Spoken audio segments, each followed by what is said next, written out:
দর্শকের চোখে মিচেল স্টার্কের চেয়ে এগিয়ে মুস্তাফিজ।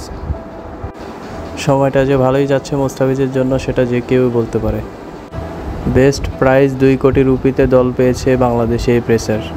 অফ ফর্মে থাকলেও তাকে ঠিকই দলে ফিরিয়েছেন চেন্নাই সুপার কিংস। চেন্নাইয়ের সেই আস্থার প্রতিদানও দিচ্ছে মুস্তাফিজুর রহমান।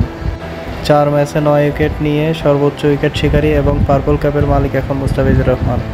বিপরীতে ভিন্ন এক অবস্থানে দাঁড়িয়ে মিচেল স্টার্ক। আইপিএলের ইতিহাসে সর্বোচ্চ দামি খেলোয়াড়ের তকমা জুটেছে এই অজি পেসারের নামের পাশে। কলকাতা নাইট রাইডার্সের শিবিরে প্রতি বলের জন্য যিনি পাচ্ছেন 7 লক্ষ রুপি, কিন্তু তার মূল লক্ষ্য উইকেট শিকার, আর সেই উইকেট শিকার করতেই তিনি বারবার হোঁচট খাচ্ছে। অস্ট্রেলিয়ার হয়ে সব শিরোপা জয় করা এই অজি পেসারের কর্মকাণ্ড নিয়ে উঠেছে প্রশ্ন। কলকাতা নাইট রাইডার্স তাকে 24 কোটি রুপি দিয়ে দলে ফেরায়, কিন্তু এই অজি পেসার এখন পর্যন্ত 5 ম্যাচে 5টা উইকেট পেয়েছে।